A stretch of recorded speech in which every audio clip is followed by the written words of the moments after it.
Nous sommes lundi 23 décembre. Mesdames et messieurs, bonsoir et bienvenue dans cette édition. Je vous le disais dans le titre, l'année 2013 tire vers la fin et c'est la période des vœux pour la nouvelle année qui pointe. Le président de la République a reçu donc les vœux de nouvel an des représentants des familles fondatrices de Bamako et représentants des confessions religieuses. Dans leur message, les hôtes du chef de l'État ont salué la lutte engagée contre la corruption et la délinquance financière, le processus de réconciliation nationale et le rétablissement progressive de l'intégrité territoriale. Ils ont également invité les Maliens à se donner la main pour relever le défi de la reconstruction du pays. Nous dit Bourama Traoré qui a suivi cette cérémonie de présentation de vœux.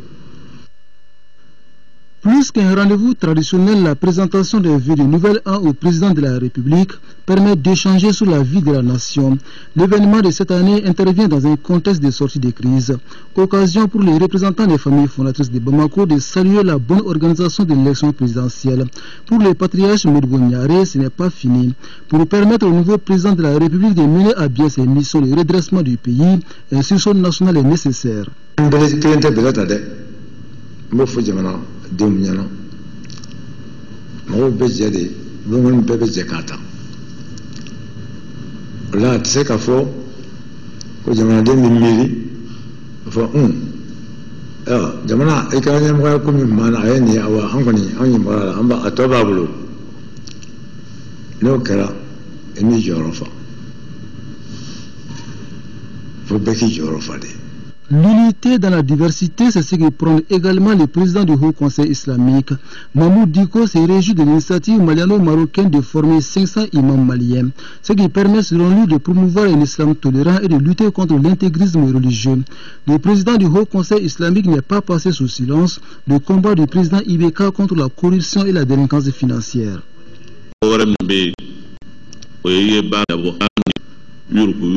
Corruption.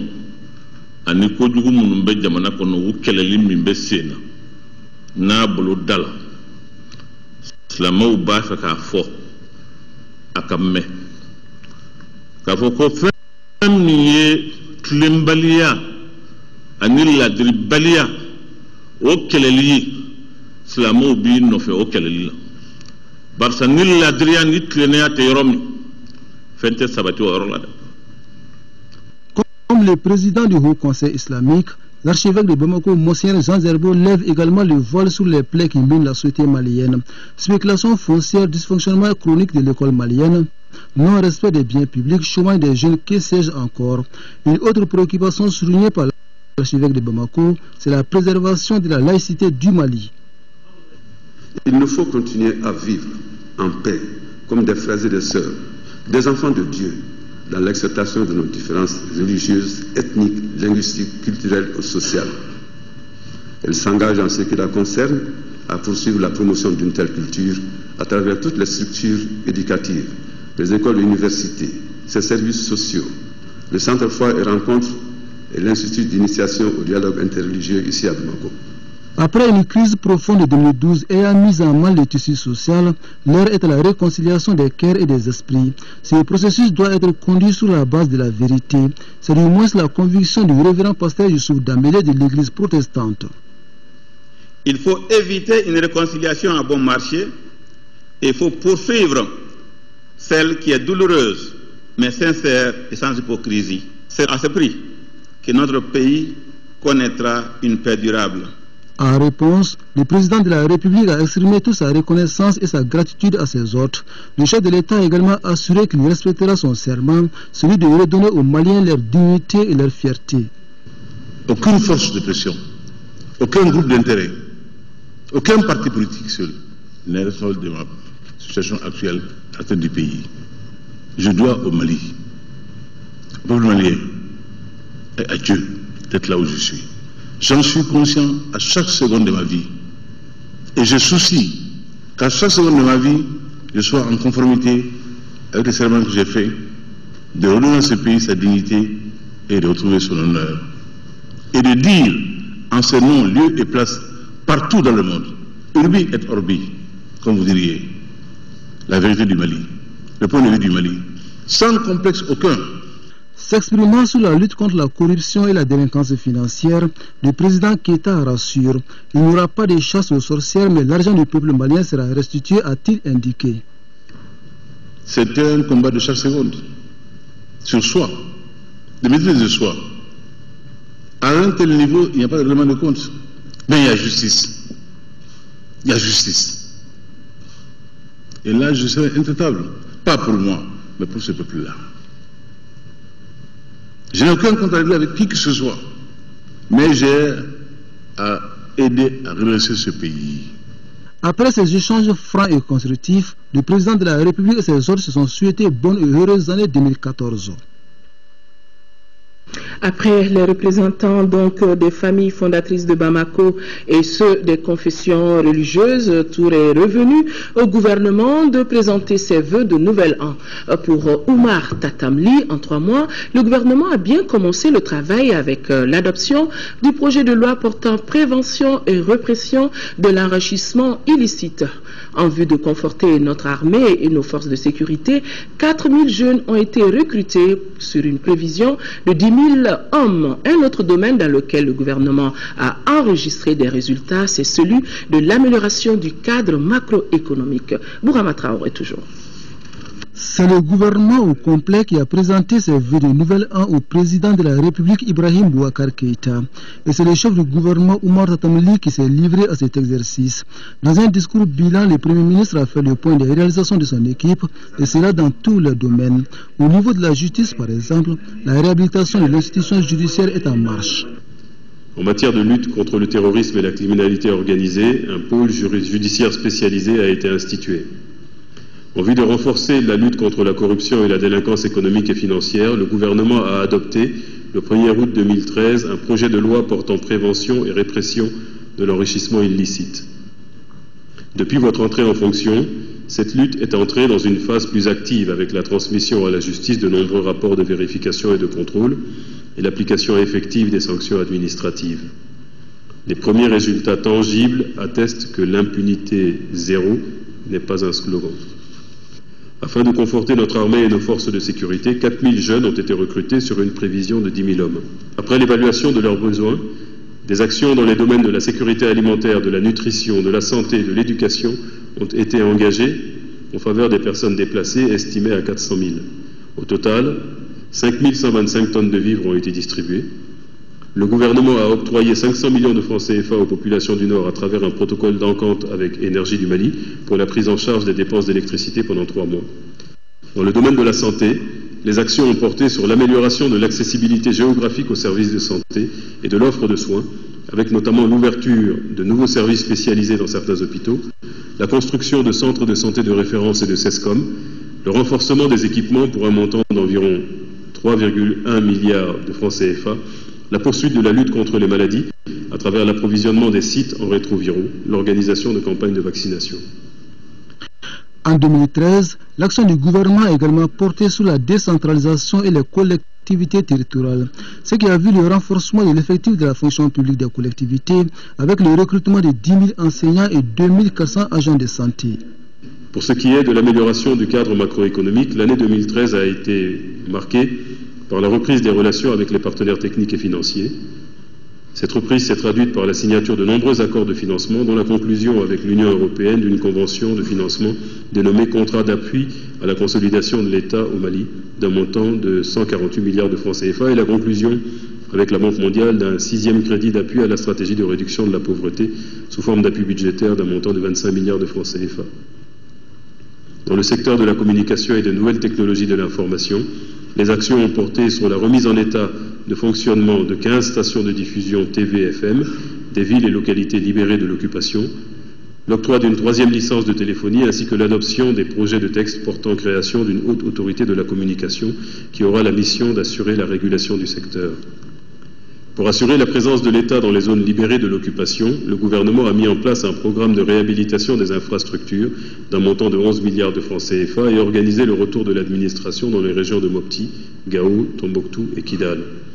Des primes d'installation ont été octroyées aux agents concernés à cet effet.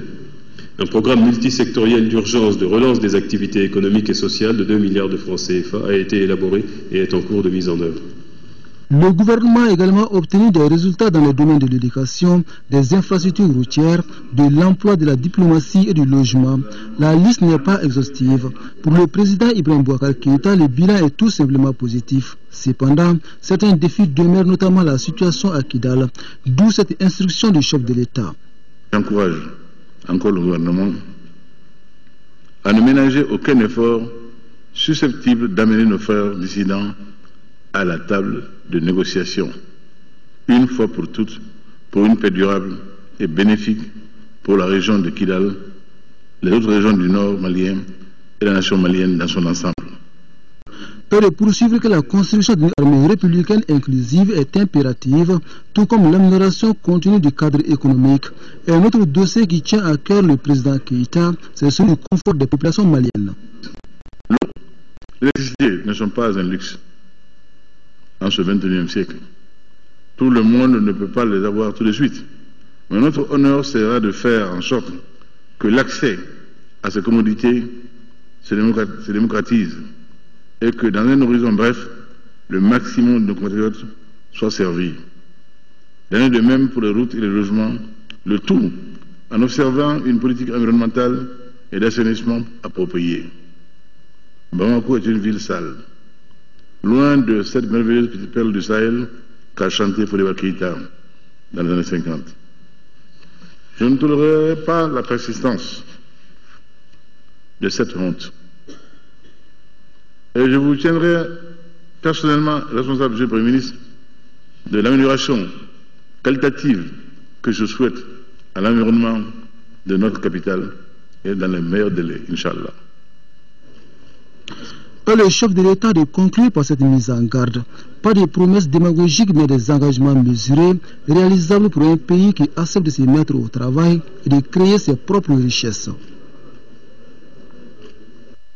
D'autres vœux ont été présentés au président de la République. C'était cet après-midi des vœux des présidents d'institutions, des autorités administratives et indépendantes des forces armées. Nous reviendrons sur cette série dans nos prochaines éditions. La direction de la communication et relations publiques de la présidence de la République informe l'ensemble des médias que le Comité national de l'égal accès aux médias d'État, le Conseil supérieur de la communication et la Maison de la presse présentent leurs vœux de nouvel an au président de la République demain mardi 24 décembre à la salle des banquets du palais de Koulouba à partir de 15h. Mise en place terminée. 14h30, la direction de la communication invite les personnalités ici après désignées à la dite cérémonie. Les présidents d'institutions, associations et organisations professionnelles de la presse et de l'audiovisuel, les directeurs de publication de radio et de télévision, les représentants du bureau du groupement des professionnels de la communication, les correspondants de la presse internationale accréditée au Mali, les aînés du secteur de la presse et de l'audiovisuel public et privé, et l'accès au palais de Koulouba est subordonné, bien évidemment, à la présentation d'une carte professionnelle en cours de validité. Le gouvernement du Mali, à travers le ministère du Développement rural, vient de signer une convention avec le Fonds des Nations Unies pour l'agriculture et l'alimentation. À travers cette convention, la FAO va désormais accentuer ses interventions dans notre pays dans les domaines du développement rural et la sécurité alimentaire. Reportage Abdrahman Meiga. Cette signature de convention n'est pas de l'argent liquide que le Fonds des Nations Unies pour l'agriculture et l'alimentation met à la disposition du gouvernement malien, mais plutôt un outil de pilotage stratégique de coopération entre le Mali et cette institution onusienne. Ce document de 80 pages permettra au Mali de mieux planifier et de coordonner ses interventions pour plus de résultats, parmi lesquels l'amélioration des conditions de vie et de revenus des Maliens sur la période 2013-2017. Je pense que ce document fixe le cadre de notre intervention pour les 5 années à venir. Je me réjouis qu'il soit aligné sur la mandature, parce que nous avons aussi le projet présidentiel, et donc vraiment qui fixe un point de départ à toutes les projections vraiment que nous faisons. La FAO dote le Mali d'un référentiel qui lui permet de mobiliser plus de ressources et développer plus de partenariats avec l'ensemble des acteurs du monde rural. Ce projet dénommé Cadre de programmation Pays Mali FAO a permis à notre pays de mobiliser déjà plus de 9 milliards sur une prévision totale de plus de 315 milliards de francs CFA. Nous nous engageons à ce qu'il en soit ainsi un document de référence, un cadre de dialogue vraiment donc interne, vraiment donc entre nous acteurs commis à la promotion du secteur de développement rural et avec nos principaux partenaires. Premier du genre, ce projet définit également les domaines prioritaires dans lesquels la FAO accentuera désormais ses interventions au Mali, et cela conformément aux objectifs et aux priorités de développement nationaux définis par le Mali dans les domaines du développement rural et de la sécurité alimentaire. Autre signature de convention, le gouvernement du Mali signe cette autre convention de 4 conventions avec la Banque mondiale. Le montant de ces conventions s'élève à plus de 121 milliards de francs CFA. Les documents ont été signés par le ministre de l'économie et des finances côté malien et le directeur des opérations de la Banque mondiale dans notre pays. Un reportage que nous serons en mesure de vous proposer dans nos éditions de demain. Le ministre de l'Emploi et de la formation professionnelle a lancé dans le cercle de Yanfolila, dans la région de Sikasso, la rentrée 2013-2014 de la formation professionnelle dans notre pays. Ils sont au total plus de 11 000 jeunes maliens à suivre cette formation. Le récit de nos envoyés spéciaux à Yanfolila, Abdrahman Meiga et Abdrahman Keita. Avec cette cérémonie de lancement, le département de l'emploi et de la formation professionnelle donne le ton pour la rentrée 2013-2014 de la formation professionnelle. Ces 11 200 exclus du système de formation classique bénéficieront pendant 2 ans des cours dans divers domaines de la vie socio-professionnelle. L'objectif est de leur permettre de s'insérer facilement dans le circuit productif pour contribuer au développement socio-économique de notre pays. S'agissant de la formation professionnelle continue, les effectifs attendus s'élèvent cette année à environ 18 000 actifs des secteurs productifs. À cela, il faut ajouter le renforcement de l'employabilité de plus de 4 000 jeunes diplômés à travers les dispositifs du stage de formation professionnelle. Le lancement de cette formation professionnelle concrétise la matérialisation de la volonté du chef de l'État à travers son projet de création de 250 000 emplois d'ici 5 ans. L'année 2014 verra aussi le renforcement de l'offre de formation à travers les nouveaux centres de formation de Djoila, construits avec l'appui de Bornfonden, Tominya et Yoroso, construits avec l'appui du Grand-Duché du Luxembourg et de Mofa dans la commune rurale de Baginda. En outre, 3 nouveaux centres de formation seront construits au cours de l'année dans la région de Ségou, avec toujours l'appui du Luxembourg. Avec ce lancement, le département de l'emploi et de la formation professionnelle, selon le ministre Satelera, également a cherché des solutions à certains problèmes qui minent le sous-secteur de la formation professionnelle au Mali, comme par exemple l'opérationnalisation de l'Institut national d'ingénierie de la formation professionnelle ou encore l'Observatoire national de l'emploi et de la formation professionnelle. Ces 2 outils, selon Mohamed Babi, sont indispensables pour mieux articuler la formation et les besoins du marché de l'emploi. Ce communiqué, mesdames et messieurs, avant de poursuivre avec le cours de ce journal, le ministre du Travail, des Affaires sociales et humanitaires communique les fêtes de Noël et de Jour de l'An étant des fêtes légales au Mali. Les journées du mercredi 25 décembre et du mercredi 1er janvier 2014 sont chômées et payées sur toute l'étendue du territoire national. Quelle solution pour le retour définitif de la paix et de la réconciliation nationale? Quel rôle doit jouer la société civile? Voilà autant de questions qui étaient au menu de l'atelier national de mobilisation de la société civile en faveur de la paix et de la réconciliation. L'initiative est du réseau Plaidoyer et Lobbying en partenariat avec le Conseil national de la société civile et de l'aide de l'Église norvégienne. Compte rendu Aldjuma Tina. Malgré des avancées significatives vers la réconciliation des cœurs et des esprits, la situation du tissu séculaire de notre pays reste encore fragile. Une préoccupation qui ne saurait aboutir sans la participation effective de tous. C'est dans cet esprit qu'a été initiée ces journées d'échange et de réflexion par le réseau Plaidoyer et Lobbying. Nous, société civile, nous devrons prendre conscience et commencer à nous parler entre nous, sans embâche, à nous dire la vérité, pour que plus jamais cette crise ne revienne plus au Mali. À travers ces échanges, il s'agit de préparer et de mobiliser la société civile à mieux jouer son rôle dans la consolidation de la paix et la réconciliation nationale, ce qui contribuera à booster le processus déjà enclenché par les autorités afin que le Mali renoue avec son unité nationale. Nous sommes tous de cultures, de civilisations et de religions diverses mais complémentaires. Que chacun d'entre nous a à l'intérieur de son œil du noir et du blanc. Ces travaux enregistrent la participation de toutes les régions du Mali et la délégation des réfugiés maliens du Burkina Faso, du Niger et de la Mauritanie. 187 milliards 647 millions pour soutenir la production cotonnière et les équipements de la compagnie malienne pour le développement des textiles CMDT SA. Le projet de budget 2014 vient d'être approuvé par la 74e session du conseil d'administration de la compagnie. Les charges sont évaluées à 181 milliards 808 millions de francs CFA. Compte rendu, Moïse Traoré. Le projet de budget 2014 de la compagnie malienne pour le développement des textiles, CMDT, est de 187 milliards. Les dépenses seront aussi en fonction de cela. C'est aux environs de 183 milliards, presque 184 milliards. Il y a toutes les activités, principalement d'abord dédiées directement au coton, à savoir sa production et son achat, son égrenage, donc son transport aux usines, son égrenage, et puis à l'évacuation de la fibre jusqu'au port. La production cotonnière 2013-2014 attendue est de 436 600 tonnes, une baisse de 3% par rapport à 2012-2013. On était très déficitaire dans le temps. Maintenant, on commence à voir le bout du tunnel. Donc c'est un budget suffisamment équilibré.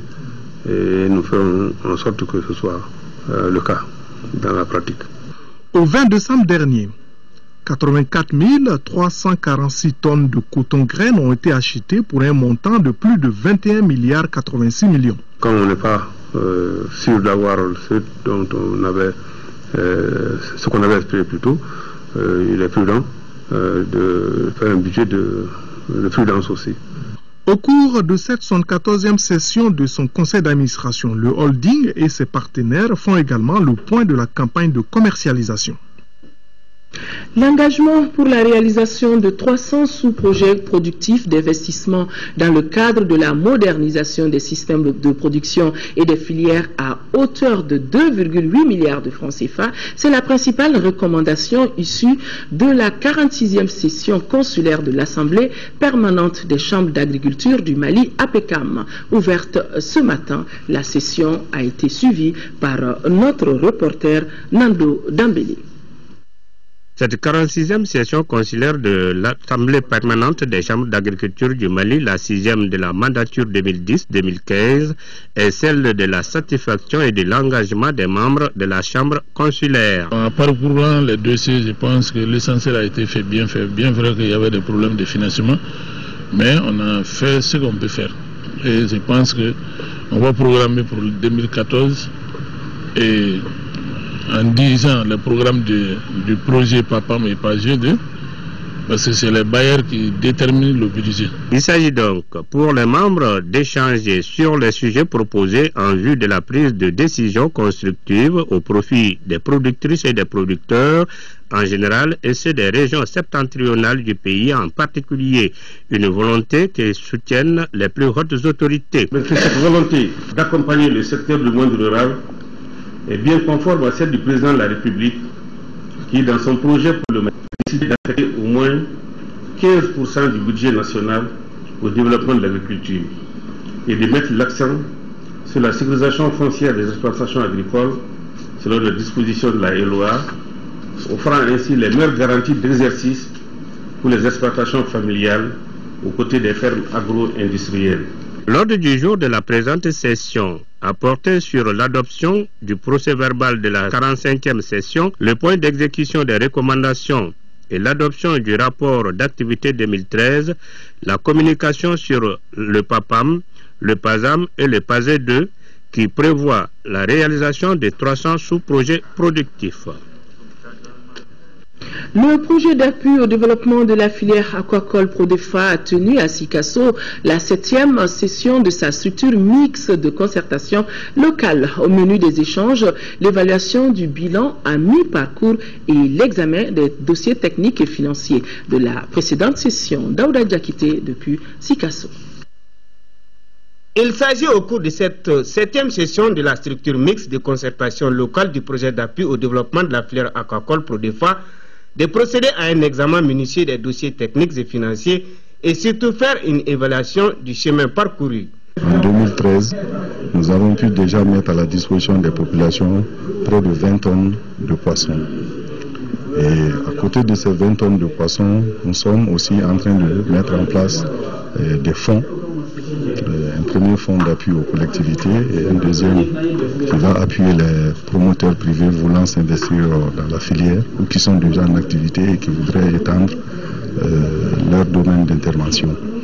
Les retours des partenaires techniques et financiers, dont la coopération technique belge qui soutient le projet à plus de 3 milliards de francs CFA, aura permis d'atteindre les objectifs assignés au projet. Il importe donc de réfléchir ensemble sur le bilan du Prodefa et d'analyser avec franchise et sans complaisance ce qui a bien fonctionné et ce qui d'autre part n'a pas pu se réaliser comme prévu, afin d'en tirer les leçons pour l'année 2014. Nous sommes rassurés par rapport à ce que nous avons pu voir dans le bilan des activités 2013. Il y a un certain nombre d'infrastructures qui ont été réalisées et des actions importantes ont pu être faites pour le compte des pisciculteurs dans la région de Sikasso. La visite de terrain qui a suivi les travaux en atelier dans le village de Mandela à 25 km de Sikasso sur les bassins piscicoles de Karim Traoré a été plus enrichissant pour les administrateurs quant à la pertinence du Prodefa dans l'atteinte de la sécurité alimentaire à travers la promotion de l'aquaculture. Bientôt, une interprofession de la filière lait au Mali. Les acteurs de la filière sont en conclave depuis ce matin ici à Bamako, à l'APECAM, pour des concertations régionales. Et cela afin de baliser le terrain pour l'installation de cette structure fêtière. Nando Dambélé, compte rendu.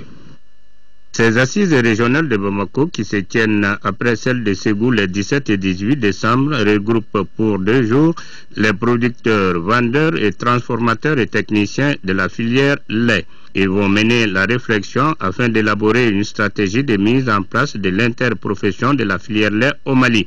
L'analyse des activités économiques menées par les différents acteurs de la chaîne de valeur en termes de collaboration entre acteurs, familles professionnelles, s'avère capitale. Les organisations sont notamment intéressées par l'appréciation de la rentabilité de leurs activités et leur portée sur l'économie nationale et sous-régionale, voire internationale. Pour le président de la Fédération nationale des producteurs de lait Femalais, Abou Nyangado, l'interprofession est le meilleur credo qui permet aux acteurs de la filière lait de parler d'une seule voix. Rappelons que ces assises régionales de Bamako regroupent les acteurs de la filière lait des régions de Kaï, Koulikoro, Sikasso et du district de Bamako. Et c'est parti depuis vendredi dernier pour l'édition 2013 de la rue marchande de Caille, organisée par le groupement des commerçants de la région et le Sinacodem. Cette fois regroupe cette année plus de 100 exposants de la sous-région et de la Chine. Caille Mahamadi Aliou Bari. 2 semaines durant, les exposants venus de Caille, de Bamako, du Sénégal et de la Mauritanie, bref de la sous-région et de Chine, vont échanger leurs expériences et leur savoir-faire en matière de commerce. C'est aussi une aubaine pour eux de se familiariser et de profiter des opportunités d'affaires offertes par cette foire. C'est aussi le lieu de saluer tous les participants, car en acceptant de participer à la rue marchande, ils ont voulu aussi accepter de manifester leur solidarité aux populations de Caille. Cette année, et je vois une dimension en hauteur de souhait. Tous les stands ont été pris. Il y a beaucoup de participants. Organisée par le groupement de commerçants de Caille et le Sinacodem, cette foire est une chance pour la population caïsienne d'avoir des marchandises de meilleure qualité et à bon prix au sein du nouvel an. La foire de Caille est en train de devenir une véritable foire internationale. Et pour ce que j'ai vu, la qualité des produits exposés, je dis à la population de Caille que cette année, il va y avoir de belles affaires. Coupure du ruban symbolique par le chef de l'exécutif régional et visite des stands ont marqué l'ouverture de l'édition 2013 de la rue marchande, à laquelle prennent part plus de 100 exposants. Bucaille, direction Tombouctou, la MINUSMA et la direction régionale de la promotion de la femme de Tombouctou s'engagent pour la lutte contre les violences basées sur le genre en milieu scolaire. C'est dans ce cadre qu'elle vient d'organiser une séance d'éducation et de sensibilisation sur la question. Et c'était au lycée Mahaman Alassane Haïdara. Yeya Tandina. Initié par le département en charge de la promotion de la femme, de la famille et de l'enfant, soutenu et appuyé par le FUNIAP à travers l'unité genre de la MINUSMA, cette séance d'éducation a pour objectif de lutter contre toute forme de violence en milieu scolaire. La crise a apporté de nouvelles conséquences, de nouvelles crises, de nouvelles violences, si je peux dire, parce qu'il y a eu des exactions sommaires qui sont passées, il y a eu des flagellations, il y a eu des séquestrations, il y a eu quand même des humiliations à l'endroit de nos femmes et de filles. Donc c'est une réalité qui est là. Grâce à nous et avec notre collaboration, qu'ils puissent avoir la paix de la femme, de la fille. Moi j'en suis sûre que le message était très bien et que nous aussi nous allons apporter notre aide par rapport à cela.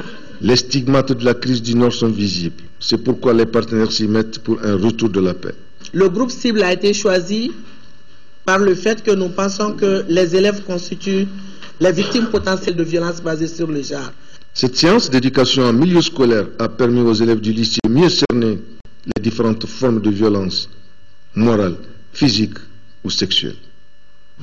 En 5e région, plus de 24 millions de francs CFA, c'est le coût du pactole composé de mobilier scolaire, matériel de cantine et de kits d'hygiène remis aux écoles de 5 communes du cercle de Bandiagara par l'ONG Harmonie de développement du Sahel sur financement du PAOZES de Mahamar Ibrahim Touré que nous retrouvons depuis Morti.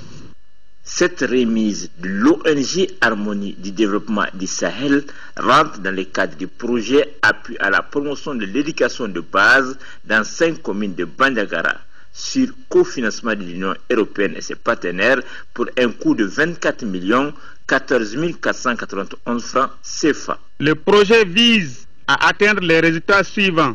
Doter au moins à 1200 enfants de la première année à la 6e année de 5 écoles, un lot de matériel et fournitures scolaires, doté au moins à 200 filles de la première année à la 6e, des lots de kits scolaires et kits d'hygiène, équiper 5 écoles de base en mobilier et outils de travail des maîtres, doter 5 cantines en matériel et ustensiles de cuisine. Enfin, former les responsables des structures de gestion des écoles et des cantines. Le pactole contribuera sans risque de se tromper à un changement positif des comportements des parents dans la scolarisation des enfants et celle des filles en particulier. Nous prenons l'engagement de bien gérer ces matériels avec l'implication des comités de gestion scolaire. L'école militaire Interam Emiya de Koulikoro renoue avec la tradition. Ainsi, les élèves officiers de la 2e année viennent de recevoir leur galon d'élèves d'officiers actifs. C'était au cours d'une cérémonie de remise des attributs vendredi dernier en présence de notre reporter Adama Traoré. Cette cérémonie de remise des attributs aux élèves officiers de la 2e année EMIA couronne la fin du bavardage après 90 jours de souffrance et de dur labeur. Elle est basée sur la formation physique, morale et intellectuelle intense des hommes. Cette transmission des traditions est marquée par le port des galons appelés trèfles. Ainsi, l'élève officier doit cultiver un comportement exemplaire et avoir un langage approprié au milieu de ses aînés et cadets. Il faut savoir que cette tradition existe dans toutes les écoles de formation d'officiers, peut-être sous d'autres formes, mais cette tradition existe dans toutes les écoles. Donc l'EMIA aussi a ses propres traditions, les officiers maliens ont leurs propres traditions. Ces traditions ont été transmises de génération en génération. Donc la fin de cette transmission a tout le temps donné lieu à une cérémonie. Parce que ce n'est qu'à partir de maintenant que ces élèves officiers de 2e année qui viennent de recevoir cette tradition peuvent dire qu'ils ont réellement commencé la formation d'officiers, puisque ça les prépare à la vie de l'officier de façon générale, au langage de l'officier, à la rigueur et la fermeté, ou toutes choses qui caractérisent le comportement de l'officier, que ce soit sur le terrain et que ce soit dans la vie quotidienne de tous les jours.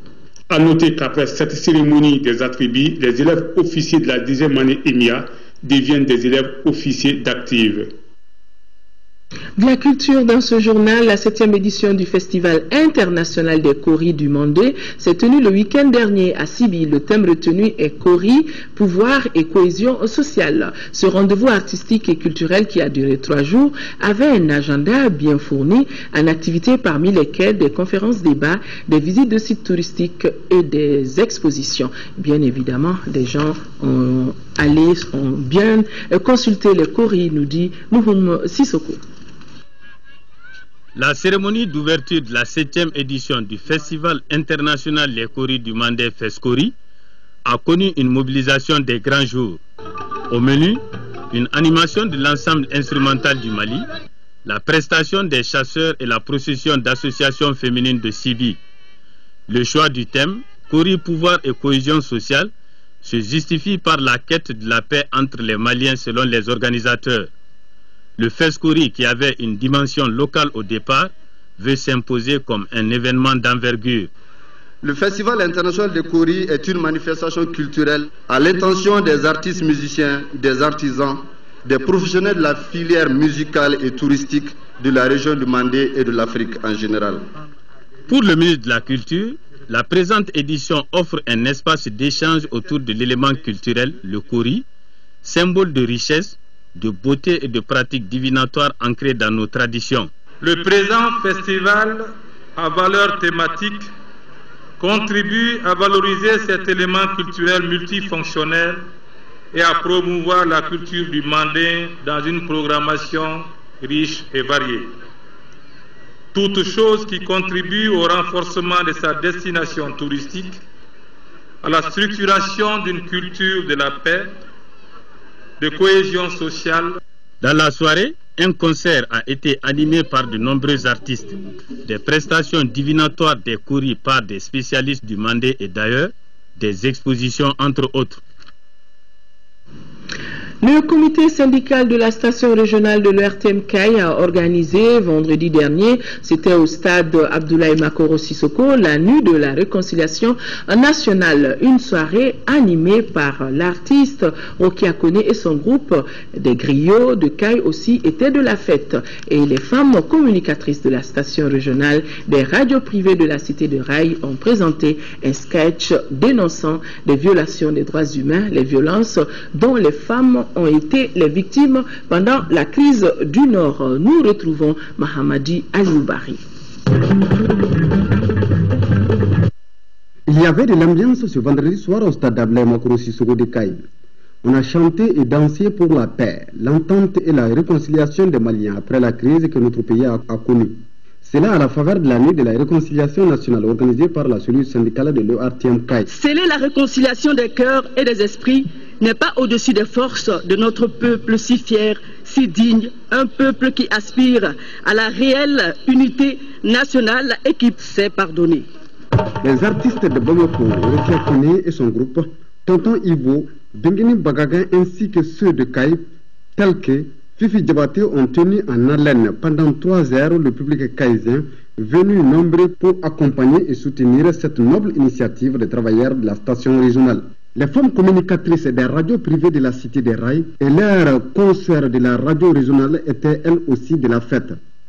Dans leur sketch, elles ont appelé les Maliens à bannir la guerre et la violence, à fumer le calumet de la paix, à vivre ensemble comme ils l'ont toujours fait. J'ai tout particulièrement apprécié le thème qui est développé à travers cette soirée-là, qui est la réconciliation.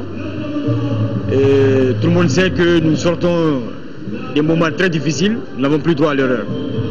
Il nous faut rapidement nous réconcilier pour rebâtir ce pays-là. Les partenaires de cette nuit de la réconciliation nationale et les spectateurs ont bien apprécié la qualité du spectacle et le talent des artistes. Restons à Caille avec le soleil de décembre. C'est le thème du vernissage de l'exposition photo de vendredi dernier à la bibliothèque. En fin de visite, le ministre de la Culture dira qu'il souhaite que ces genres de photos soient une continuité au bénéfice des artistes maliens. Mamourou Sidibé. 17 artistes photographes encadrés par la Maison africaine de la photographie viennent de confirmer leur séjour à Caille à travers des œuvres d'art des maîtres. La photo prend de plus en plus sa place réelle dans le monde de la culture du Mali. Là, je n'ai que des souhaits à formuler, prouver que c'est la dure afin que l'on assiste un jour à une véritable culture malienne photographique. J'espère que la vocation photographique se développera davantage pour que de nombreuses expositions de ce genre, fruits d'ateliers de création par nos jeunes photographes, donne à la photo toute son ampleur et toute sa place qu'elle mérite dans la culture malienne. Ces photographies sur le paysage urbain de la cité des Rails ont été exposées sous le thème Caille, le soleil de décembre. Caille en décembre n'est pas lumineux. Et je leur ai dit, vous allez voir, si vous réussissez à photographier Caille en décembre, vous allez réussir à photographier partout. Quand les photos sont venues et que j'ai fait la sélection, je me suis aperçu que leurs photos sont le soleil de Caille en décembre. Durant leur séjour à Caille, le choix des photographes a été porté sur les lieux symboliques de la vieille cité. Il s'agit entre autres des vieux bâtiments coloniaux, du pont de Caille, du chemin de fer, du train, sans oublier le portrait de la femme Kassonké. Nous agissons sur un certain nombre de tableaux pour voir comment faire la promotion des photographes maliens et comment les préparer pour d'autres concours internationaux. C'est ça un des grands objectifs. Comment les amener à lire l'image, à décider de certaines prises de vue avant que la photographie ne soit réalisée, quels sont les aspects sur lesquels il faut insister, ce dont il faut en tenir compte. Après le vernissage de l'exposition, le ministre de la Culture a visité le pavillon de Lama pour consacrer aux photographies de la visite du président Mandela au Mali. Femmes, paix et citoyenneté, c'est le thème de la 7e édition du festival Daoulaba, un festival organisé par l'association Route du Sud pour revaloriser le coton local. C'était là l'occasion d'un vernissage présidé par le ministre de l'Artisanat et du Tourisme. Ce vernissage qui a eu lieu à l'espace Santoro et suivi par notre reporter Ba Traoré. Des tableaux artistiques qui parlent du Mali réconcilié ou de la terre et du coton comme élément de développement. À cela s'ajoutent des habits et autres objets à base de coton confectionnés par des femmes. Voilà entre autres des œuvres présentées au ministre de l'Artisanat et du Tourisme au cours de cette exposition. Exposition qui s'inscrit dans le cadre des activités de cette 7e édition du festival Daoulaba. Le festival Daoulaba a pour objectif de valoriser le coton malien, de permettre une transformation locale beaucoup plus importante en vue d'avoir une valeur ajoutée pour les producteurs et les transformateurs. Et c'est aussi une façon de montrer un Mali nouveau. Le ministre de l'Artisanat et du Tourisme exhorte les femmes à œuvrer davantage pour la révalorisation de l'or blanc. Les tableaux que nous avons vus, c'est des tableaux essentiellement confectionnés sur des tissus de coton. À marge de l'exposition de peinture, j'encourage vivement les artisans qui s'occupent de cette transformation de coton. Et je leur dis que nous sommes, au niveau du ministère, nous sommes à leur écoute et nous ferons tout pour les épauler. L'exposition a pris fin par un cocktail avec au menu des mets et boissons à base de céréales et fruits de chez nous. D'un festival à un autre, cérémonie de lancement de la 10e édition du festival sur le Niger. Pour cette édition, plus de 15 000 festivaliers sont attendus du 4 au 9 février 2014. La cérémonie de lancement qui s'est déroulée samedi dernier à Ségou a été marquée par plusieurs activités, causeries, débats et un dîner gala. Kandesila.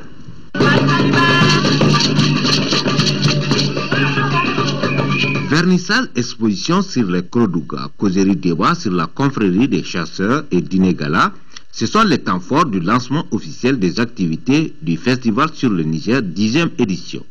La soirée aura été une occasion de faire un regard rétrospectif sur les éditions précédentes qui, chaque année, drainent 30 000 festivaliers vers Ségou, la capitale des Balanzans.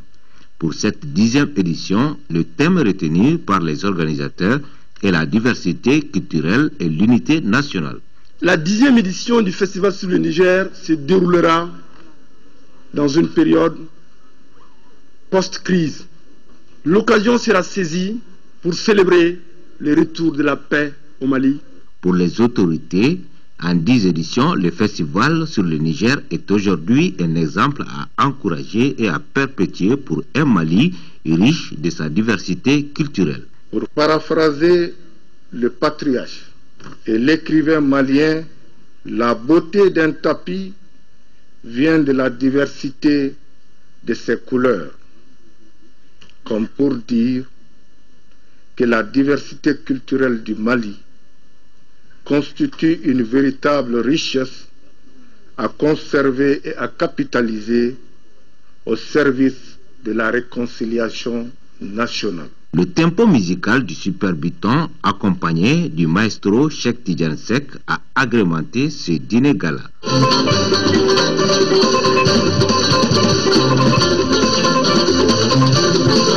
Rendez-vous est pris du 4 au 9 février à Ségou.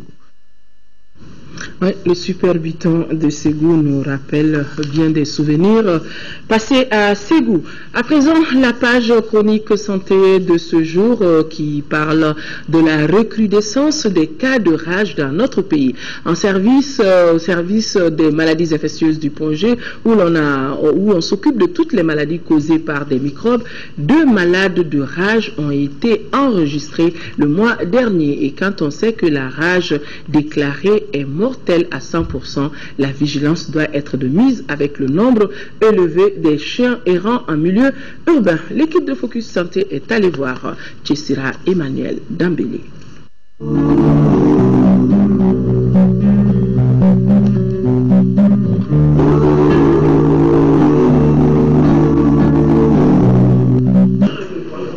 Le corps soignant du service des maladies infectieuses de l'hôpital du Point G tire la sonnette d'alarme. La rage est dans la cité et il faut être vigilant.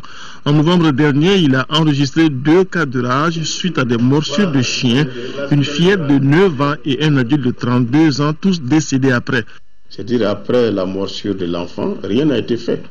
Rien. Il n'y a pas eu de vaccination, il n'y a pas eu de déclaration dans un service de santé pour qu'on puisse prendre des mesures adéquates. Rien n'a été fait. Et malheureusement, après plusieurs semaines, la maladie est apparue. Le deuxième cas, en moins de 48 heures, nous avons reçu un jeune homme de 32 ans qui aussi a été mordu, cette fois-ci, par son propre chien à domicile.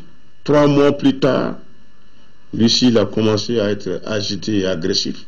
Il a été conduit dans un premier temps au service de psychiatrie pour suspicion de maladies mentales. Les services de psychiatrie, après avoir remarqué des signes de rage, nous l'a également adressé. En cas de rage, une fois que les signes apparaissent, la mortalité est de 100%, nous dit-on. Cette maladie virale grave se transmet à l'homme par la morsure, par léchage ou par greffure d'un chien infecté sur la peau excoriée ou sur une muqueuse. Mais les chauves-souris, les renards, les chacals ou tout autre animal domestique contaminé par un animal enragé peut transmettre la rage à l'homme. Généralement, 7 à 90 jours sont nécessaires pour que les signes de la maladie apparaissent. Une fois que la maladie se déclare, c'est important d'abord de reconnaître les signes chez l'animal. Il y a 2 formes. Il y a la forme agressive, l'animal devient agité, il change de comportement, il aboie, il mord. Souvent, par exemple, l'animal peut devenir inoffensif, il est là, il est paralysé, il ne peut rien faire, il refuse même l'alimentation. Il y a 2 formes également chez l'homme, il y a la forme furieuse et la forme paralytique. La forme furieuse, la personne est agitée, il est hyper excité. À la vue de l'eau seulement, il devient agressif. Il a la peur de l'eau. Il y a la deuxième forme clinique, la rage paralytique. Ça réalise un tableau de paralysie. Il y a des douleurs au niveau des membres inférieurs. Il y a l'apnée. La personne n'arrive pas à respirer à cause de la paralysie. Ne pas vacciner les chiens et les chats, la prolifération des chiens errants constitue un facteur de propagation de la rage. Mortelle dès qu'elle se déclare chez un sujet contaminé, sa prévention demande une vigilance en commençant par un encadrement correct des animaux domestiques. Maintenir les animaux à domicile ne suffit pas également, car ça constitue un risque pour la famille même. Et dans ces cas, il faut vacciner les animaux en faisant appel à un service vétérinaire. Et en cas de morsure par un animal domestique ou sauvage, qu'est-ce qu'il faut faire? Il faut d'abord laver la plaie abondamment avec l'eau et le savon. Bien laver la plaie, appliquer un antiseptique et aller immédiatement dans une structure de prise en charge pour qu'on puisse commencer la vaccination. Selon l'Organisation mondiale de la santé, la rage tue chaque année plus de 56 000 personnes dans le monde. Les chiens sont à l'origine de la grande majorité des cas mortels de rage humaine et il n'existe pas de test permettant de diagnostiquer la rage avant l'apparition des symptômes.